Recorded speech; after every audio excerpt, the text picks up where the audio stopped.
बच्चे के साथ प्रॉब्लम क्या था कि उसके सर पे जैसा चेहरा हम लोग का होता है, वो चेहरे के पीछे एक और चेहरा, यानी उसके सर पे दो चेहरे, एक चेहरा तो आगे की तरफ सामान्य था जैसा मेरा आपका होता है, और दूसरा चेहरा ठीक उसके चेहरे के पीछे। मौत के बाद उन्होंने एक साइड नोट जो छोड़ा था, जब वो लोगों के सामने आया, वैसे तो बहुत सारी बातें थी उसमें लिखी, लेकिन एक खास रिक्वेस्ट उन्होंने डॉक्टरों से करी थी। उन्होंने लिखा था कि मेरे बदन को दफनाने से पहले मेरे दूसरा फेस जो मेरे सर के पीछे है उसे पूरी तरह नष्ट कर दिया जाए, डिस्ट्रॉय कर दिया जाए, उसे उसे उसे हटा दिया जाए ताकि। हेलो नमस्कार, मैं हूँ आशीष कुमार, अपने यूट्यूब चैनल आशीष वाणी में आपका स्वागत करता हूँ। दोस्तों, आए दिन हम लोग कुछ ऐसी खबर सुनते रहते हैं कि फलाने गाँव में एक परिवार में एक ऐसे विकृत बच्चे का, एक ऐसे विचित्र बच्चे का जन्म हुआ है, और जिसके 2 साल, या फिर एक ऐसे परिवार में एक ऐसे बच्चे का जन्म हुआ है जिसके पीठ पर कमर के पास 10 सेंटीमीटर या 12 सेंटीमीटर की एक पूंछ है, या फिर एक ऐसे बच्चे का जन्म हुआ है जहां जिसके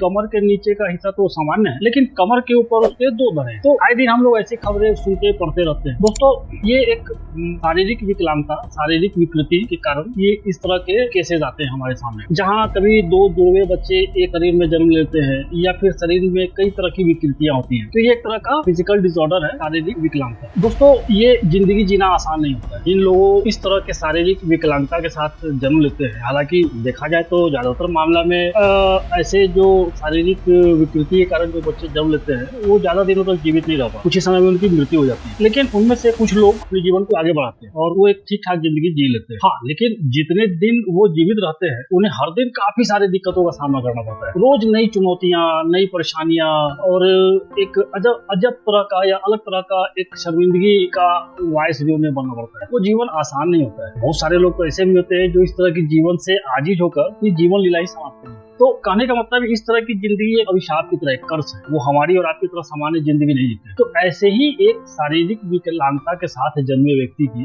कहानी, उसके विषय में मैं आपको इस वीडियो में बताऊंगा, और ये कोशिश करूंगा बताने का आपको कि आप इसको समझ पाए, एक अनुभव ले पाए कि इस तरह की जिंदगी कितना मुश्किल होता है जीने में। वो कतई आसान नहीं होता जितना हम लोगों को नजर आता है, उस तरह का जिंदगी वो होता नहीं। और जिस व्यक्ति की कहानी मैं आपको सुनाऊंगा, वो व्यक्ति वैसे तो बहुत दिनों तक जीवित नहीं रहा, लेकिन जितने दिनों तक वो जिंदा रहा, वो हर दिन, हर पल एक अलग तरह का सजा वाली जिंदगी वो जीता रहा, और ऐसी सजा वाली जिंदगी जिसमें उसका कोई कसूर नहीं, और ना ये जिंदगी उसने खुद से चुनी। तो कहानी जब आप सुनेंगे तो आपके दिल को छू जाएगा और आप काफी हैरत स्थिति में आएंगे, काफी आश्चर्य होगा आपको कि ऐसा भी हो सकता है किसी के साथ। तो दोस्तों, कहानी आपको जरूर पसंद आएगा। तो पूरी कहानी जानने के लिए वीडियो के अंत तक मेरे साथ जुड़े रहें, बिना स्किप के वीडियो को अंत तक देखें। वीडियो पसंद आता है तो वीडियो को लाइक शेयर करिए, और जिन लोगों ने अब तक सब्सक्राइब नहीं किया है चैनल को, वो सब्सक्राइब कर ले, बेल आइकन दबाएं। और क्या आपके जीवन में, आपके आसपास भी ऐसे कोई लोग हैं जिनको आपने देखा हो जो शारीरिक विकलांगता के कारण अपनी जिंदगी को किस मुश्किल से जी पा रहे हैं? अगर आपके आसपास या आपके जीवन में ऐसे किसी व्यक्ति की कहानी हो तो आप कमेंट सेक्शन में आके हमें बताएं, तो हम अगली बार उसे किसी और वीडियो में जरूर शॉर्ट आउट करके दिखाएंगे आप लोगों को। तो चलिए दोस्तों, चलते हैं आज के इस कहानी पर।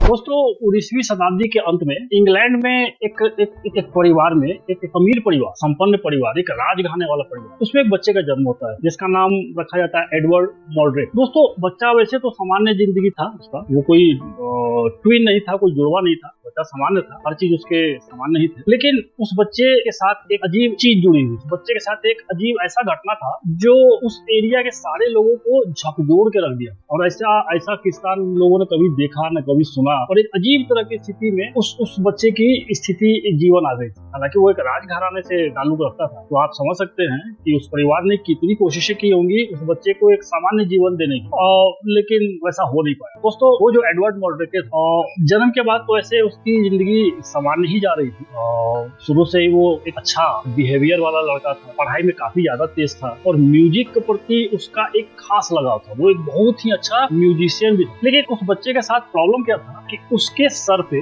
जैसा चेहरा हम लोग का होता है, वो चेहरे के पीछे एक और चेहरा, यानी उसके सर पे 2 चेहरे, एक चेहरा तो आगे की तरफ सामान्य था जैसा मेरा आपका होता है, और दूसरा चेहरा ठीक उसके चेहरे के पीछे, यानी सर के पीछे। वो चेहरा पूरी तरह डेवलप, विकसित नहीं था। हालांकि उसका जो सामने वाला फेस था, जो सामान्य जैसा हम सभी का होता है, वो पूरी तरह विकसित था, वो पूरी तरह डेवलप था और सही था, और खूबसूरत भी था, वो देखने में बहुत ही खूबसूरत था आगे। लेकिन जैसे ही उसके पीछे की तरफ अगर आप नजर डालोगे तो उसके पीछे का जो चेहरा था वो अर्ध विकसित, मतलब कि वो प्री मैच्योर डिलीवरी जैसे बच्चे का होता है शकल, उस तरह का उसका शकल, और वो शकल एक औरत का। जी हाँ, आप आश्चर्य करेंगे कि उसके सर पे 2 चेहरे, 4 आंखें, 2 नाक और 2 मुंह। कान समान नहीं थे, 2 ही थे जैसे हमारे आपके, लेकिन 4 आंखें, 2 नाक और 2 मुंह थे उसके सर पे। एक तो आगे वाले चेहरे के हिस्से के थे और दूसरा पीछे वाले चेहरे के हिस्से। हालांकि जो उसकी आंखें थी पीछे वाली वो देख नहीं पाती, हाँ, लेकिन भाव अपनी आंखों से प्रदर्शित कर पाती थी। खुशी के भाव, गुस्से के भाव,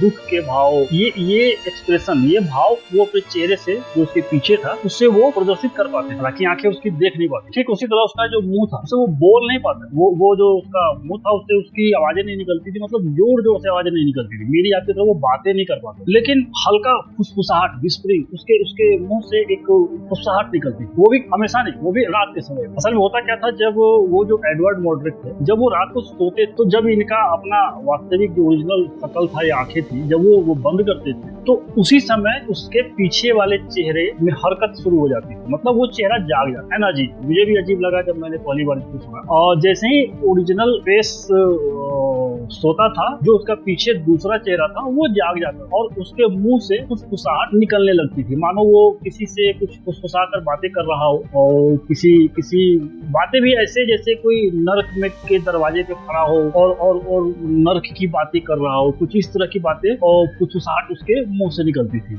जिसे सुनकर जो एडवर्ड मोटरेके थे वो काफी डर जाते और इस वजह से उन्हें नींद भी नहीं आ पाती। एक तो आप ऐसे ही कल्पना करो कि अगर आपके सर के पीछे भी एक चेहरा है और आप अगर पीठ के बल सोना चाहो तो आप कैसे सो पाओगे? आप सर को तकिया में डाल के तो नहीं सो पाओगे, वो स्थिति ही नहीं है सोने वाली। तो ये जो शारीरिक विकलांगता है, ये एक दूसरा होता है। ये एक होता है कि जैसे कि आपके शरीर में कुछ ऐसे अंग, अनवांटेड अंग आपके शरीर पे आ गए हैं जो आप नहीं चाह रहे हैं, लेकिन वो आपको कोई नुकसान नहीं दे रहा, वो अपना एक साथ एक जगह पे लगा हुआ है, वो आपको दिक्कत नहीं है, तो वो आप विकलांगता की श्रेणी में रख सकते हो। लेकिन एडवर्ड मोटरेके के साथ जो हो रहा था वो सिर्फ विकलांगता या सिर्फ विकृति का मामला नहीं था। उसके अंदर ऐसा लगता था कि एक शरीर में 2 आत्माएं, एक शरीर में 2 लोग। क्यों? क्योंकि एडवर्ड मोटरेके, जैसे मैंने आपको बताया कि जब वो रात में सोने की कोशिश करते तो पीछे वाला चेहरा जाग जाता था और वो रात भर फुसफुसाहट उसकी शुरू हो जाती थी, और ऐसा वो जानबूझकर करता था। जो दूसरा चेहरा था वो ये जानबूझ के करता था ताकि एडवर्ड मोटरेके तो उन्हें शांति न मिले, उन्हें चैन न मिले। इस वजह से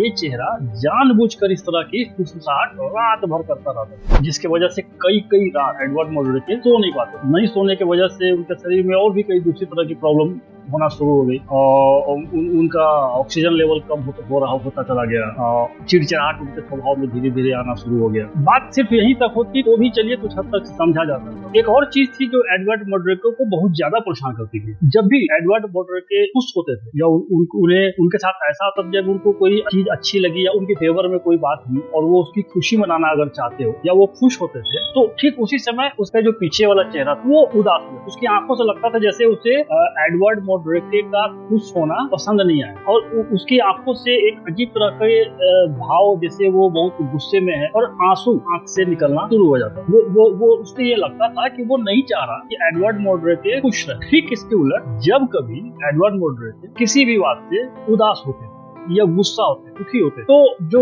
पीछे वाला फेस है वो खुश हो जाता। उसकी आंखों से लगता था जैसे वो बहुत खुश हो रहा है। एडवर्ड मोटरेके को दुखी देख समझ सकते हो ये क्या फीलिंग्स लेकर एडवर्ड मोटरेके ने अपने जीवन को जिया है। मतलब एक ही शरीर में 2 फेस, एक फेस जब खुश हो तो दूसरा फेस नाराज हो या उदास, और जब पहला फेस खुश हो तो दूसरा इसके ठीक अपोजिट रिएक्शंस करे। मतलब हमारे शरीर में कुछ ऐसा है जो मुझे ही पसंद नहीं कर रहा है। कुछ इस तरह की स्थिति एडवर्ड मोटरेके के साथ हुई। उनके ऐसे तो वो राजघराने के थे, कोई उनसे ज्यादा सवाल जवाब नहीं करता था या फिर बहुत ज्यादा उनका मजाक नहीं उड़ाता था, लेकिन बावजूद इसके कुछ लोग थे जो इस वजह से कि एक औरत जो उनके शरीर में है और उन्हें जीने नहीं दे रही, इस तरह की ताना दिया करते थे, जिसे सुनकर एडवर्ड मोटरेके बहुत ज्यादा विचलित, बहुत ज्यादा परेशान रहने लगे। फिर उन्होंने कई डॉक्टरों से मुलाकात की, उनके परिवार ने भी मुलाकात की, लेकिन चूंकि यह बात 19वीं सदी के अंत की है, उस समय मेडिकल साइंस इतना ज्यादा डेवलप तरक्की नहीं कर पाया था कि इस तरह के केसेस को सॉल्व कर सके, ताकि दुनिया भर के डॉक्टरों से वो परिवार मिला, लेकिन किसी डॉक्टर ने उन्हें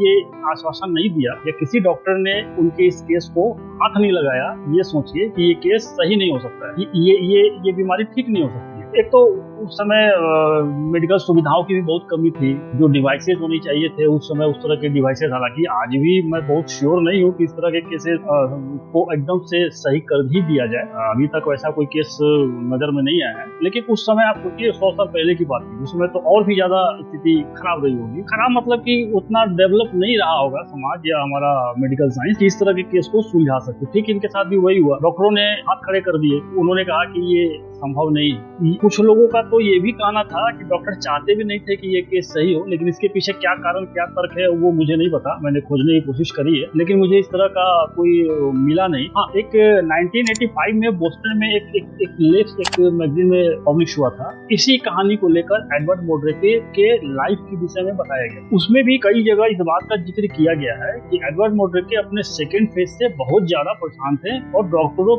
से मिन्नतें कर करके थक गए, यहाँ तक कि उन्होंने कहा कि अगर आप इसे सही नहीं कर सकते हो तो मुझे मौत दे दो। डॉक्टरों से एडवर्ड मोड्रेके ने कहा, ये सारी बातें उस लेख में है, वो बोस्टन का एक लेख है, 1985 के आसपास शायद वो पब्लिश हुआ था। उसमें भी इस आदमी के विषय में बहुत सारा जिक्र किया गया है, आपको बहुत सारी चीजें उसमें जानने को मिलेंगी। तो ये मैं बताने के पीछे कारण है कि कोई आदमी एक सामान्य जीवन को जीना चाहे और न जी पाए जिसमें उसका कोई गलती नहीं है, उसकी फीलिंग्स क्या हुई। एडवर्ड मोड्रेके अपने सेकेंड फेज से इतना ज्यादा परेशान हो गए, इतना ज्यादा वो दुखी हो गए थे, अंत में उन्होंने ये लड़ाई गिव अप कर दिया, छोड़ दिया। और ऐसा कहा जाता है कि मात्र 23 साल की उम्र में एडवर्ड मोड्रेके जहर खाकर अपनी जीवन लीला को समाप्त कर दिया। आप अंदाजा लगाओ क्या मनस्थिति रही होगी उस समय उस आदमी की, जो मात्र 23 साल की उम्र में अपने जीवन को समाप्त कर रहा हो, यह कहकर कि मैं इस जीवन को या इस दोहरे जीवन को अब नहीं जी सकता। मौत के बाद उन्होंने एक साइड नोट जो छोड़ा था, जब वो लोगों के सामने आया, वैसे तो बहुत सारी बातें थी उसमें लिखी, लेकिन एक खास रिक्वेस्ट उन्होंने डॉक्टरों से करी थी। उन्होंने लिखा था कि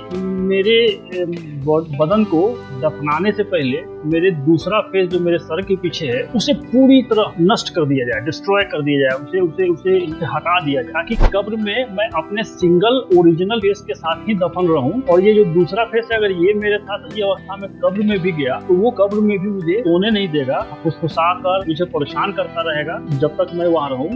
इससे बेहतर है कि कब्र में जाने से पहले मेरे दूसरे चेहरे को पूरी तरह बर्बाद कर दिया जाए। उसकी इस बात को माना गया, डॉक्टरों ने उसके बॉडी को दफनाने से पहले उसके चेहरे को नष्ट किया पहले, फिर उसकी बॉडी को दफनाया गया। तो आप समझ सकते हैं कि इस तरह का जो जीवन होता है वो कतई आसान नहीं होता है और उसे जीने के लिए भी एक हिम्मत की जरूरत होती है। भले एडवर्ड मोड्रेके हिम्मत हार गया हो, लेकिन 23 साल फिर भी उसने हिम्मत करके अपने जीवन को जिया है और इस तरह के जीवन को जिया है जिसे जीना आसान नहीं है। दोस्तों, ये एक छोटी सी कहानी जो मेरे नजर से गुजरी, मैं सोचा कि मैं आप लोगों के साथ शेयर करूं और बताऊं कि दुनिया में अपना ही दुख और गम बड़ा नहीं होता है, और भी कई ऐसे लोग हैं जिनके दुख तकलीफें इस कदर हावी हो जाती है उनके जीवन में कि उसका मदद भी नहीं किया जा सकता। ऐसे आप लोगों को अगर इस तरह का कोई केस मिले या कोई लोग मिले तो उनको पूरी सहायता करिए, उनके दिमाग में ये बात डालिए कि वो अकेले नहीं है, हम लोग भी उनके साथ। वो लोग शरीर से ज्यादा दिमाग से थकते हैं। शरीर का तो